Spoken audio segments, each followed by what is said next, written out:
పుంగనూరులో ఎక్కడ ఎలక్షన్లు జరిగినా, ఏ వార్త రాయాలన్నా, ఏ అధికారన్నా డ్యూటీ చేయాలన్నా ఆ పెద్దిరెడ్డి గారి కన్సైకల్లోనే జరుగుతాయి. చివరికి అక్కడ పాలాపురం చేయాలన్నా కూడా పర్మిషన్ కావాలి. సో ఇంత నియంత్రిత ద్వారంలో వెళ్ళే కాన్సెన్సీలో గతంలో మా ముఖ్యమంత్రి గారు, మాజీ ముఖ్యమంత్రి, ప్రధాన ప్రతిపక్ష నాయకుడు చంద్రబాబు నాయుడు గారు వెళ్తే కూడా రాళ్ల దాడి, కర్రల దాడి వేసి 307 కేసులు పెట్టారు. మా పార్టీ నాయకులు వెళ్ళేటప్పుడు కూడా సైకిల్ యాత్ర చేసేటప్పుడు కూడా వాళ్ళ గుడ్డలు కూడా కొట్టి కాల్చారు. అది కాకుండా కుప్పంలో సవాల్ చేశారు, కుప్పంలో చంద్రబాబు నాయుడు ఓడిపోతాడు, ఓడిస్తామని చెప్పి. ఇప్పుడు ఆయన ఎక్కడో ఇవన్నీ బయటపడిన తర్వాత అటవీ శాఖ, తర్వాత మిదిరెడ్డి గొడవలు ఇవన్నీ బయటపడిన తర్వాత ఎక్కడో దాక్కున్నారు, వస్తారు. ఖచ్చితంగా చర్యలు చేపడతాం. కాకపోతే ప్రభుత్వ భూముల్లో ఇంత ధైర్యంగా అధికారుల సహకారంతో ఫామ్ హౌస్ నిర్మించారు. 4 షెడ్లు నిర్మించి గోవులు, ఆవుల సంరక్షణ కూడా ప్రత్యేకంగా అక్కడ ఏర్పాట్లు చేసుకున్నారు. సో ఇవన్నీ చూస్తే ప్లానబుల్ గానే అటవీ భూముల్ని కొలగొట్టారు. ఇది నేరం కూడా. అదే ఆటవిక సెక్షన్స్ ప్రకారం 1/777 ప్రకారం అయితే అసలు చేపట్టడానికి కూడా ఆస్కారం లేదు. అక్కడ చాలా సీరియస్ గా ఉంటారు రిజర్వ్ ఫారెస్ట్ లో చేపట్టాలంటే. ఆ భూముల్లో హద్దులు అక్కడ నడి అడవిలో ఎక్కడ పట్టా భూములు వచ్చే మాకు అర్థం కావటంలా. ఊర్లో నుంచి పక్క ధర అయితే పట్టా భూములు తీసుకున్నాం అనుకుంటాం. నడి ఫారెస్ట్ లో ఉన్నటువంటి ఏరియాలో 85 ఎకరాలు పట్టా ఇచ్చారంటే ఖచ్చితంగా అధికారుల యొక్క సహాయ సహకారాలు ఉన్నాయి.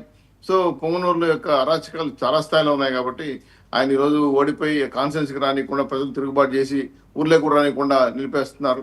సో ఇవన్నీ ఆయన చేసిన పాపాలే. కాబట్టి ఖచ్చితంగా దీన్ని మేము విచారణ జరిపి వెంటనే చర్యలు తీసుకోమని చెప్తున్నాం. మీరు పోయి యానో చేసుకోండి, ప్రజలకు పంచనే కాదు, వెంటనే చర్యలు తీసుకొని గతంలో మదనపల్లి ఫైల్ విషయం కానీ, కుప్పంలో వేసిన అంశాలు కానీ, అలాగే పొంగనూరు జరిగిన గొడవలు కానీ, ఇరిగేషన్ డిపార్ట్మెంట్ అక్రమాలపైన కానీ అనేక అంశాలపైన ఆరోపణలు వచ్చాయి.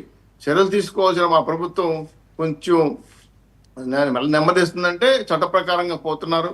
చట్ట ప్రకారంగా చర్యలు తీసుకోమని, వ్యక్తిగత దోషాలు కానీ, వ్యక్తిగత కక్షాదింపు లేకుండా చేయాలని కోసం చేస్తున్న ప్రయత్నాలు భాగంగా ఆలస్యం అవుతుందని మేము అనుకుంటాం. కానీ చర్యలు తప్పు సార్. ఖచ్చితంగా ఎంతటి వారైనా సరే వదిలిపెట్టే ప్రసక్తే లేదు.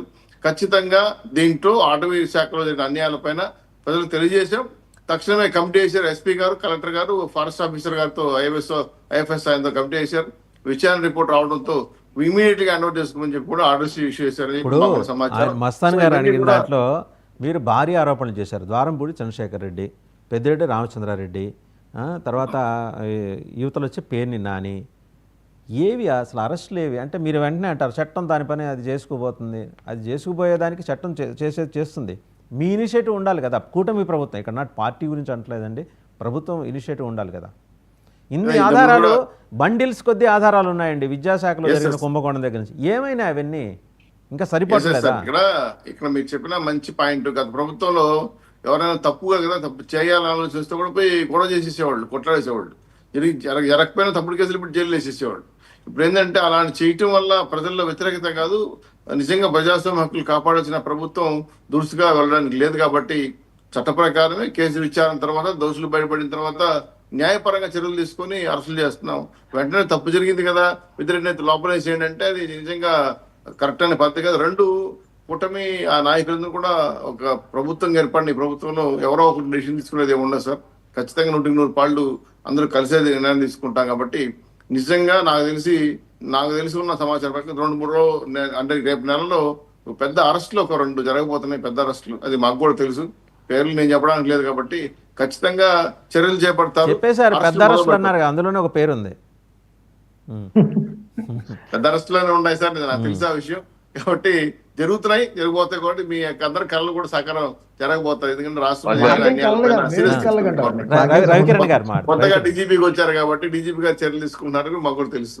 రవికిరణ్ గారు, ఇప్పుడు గత ప్రభుత్వ హయాంలో అండి మీరు అన్నట్టు ద్వారంపూడి చంద్రశేఖర్ రెడ్డి గారు, లేకపోతే గురువారి నాని గారు, పేరు నాని గారు, ఇలా చాలా మంది చాలా దోషాలను చేశారు, అనేకమైనటువంటి అకృత్యాలు చేశారని కూడా మనకి ఆరోపణలు కూడా మనం వినటం జరిగింది. వాళ్ళు కొంతమంది అయితే లంబూతులు కూడా తిట్టారు.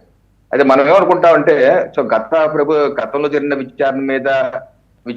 తప్పుల మీద విచారణ చేయటం బాగా చేస్తారు అనుకుంటాం ఒక ఎత్తు అయితే, అసలు మా ప్రభుత్వం వచ్చాక కూడా వాళ్ళ మీద కొత్తగా జరిగిన నేరాల మీద ఎఫ్ఐఆర్ నమోదు అయితే దాని మీద ఎటువంటి విచారణ జరుగుతుందో అర్థం కావట్లేదు.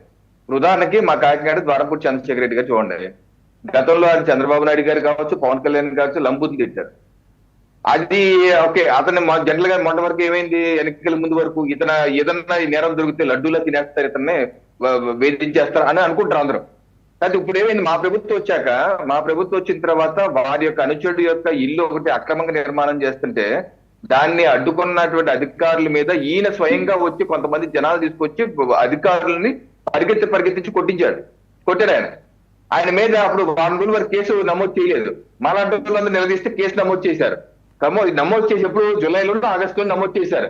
ఇప్పటి వరకు కనీసం అరెస్ట్ దేవుడు వరకు 41A నోటీస్ ఇచ్చి సంజాయిషి కూడా అడగదు ఇప్పటి వరకు. అలాగే మీరు కొడాల నాని గారి విషయం చూడండి, ఆయన మీద కూడా అంతే. జూన్ జూలై మాసంలో అక్కడ ఉన్నటువంటి వాలంటీర్లు ఈయన మమ్మల్ని కావాలని చెప్పి రాజీనామా చేయించారు, క్రిమినల్ కాన్స్పిరసీ చేశారని చెప్పి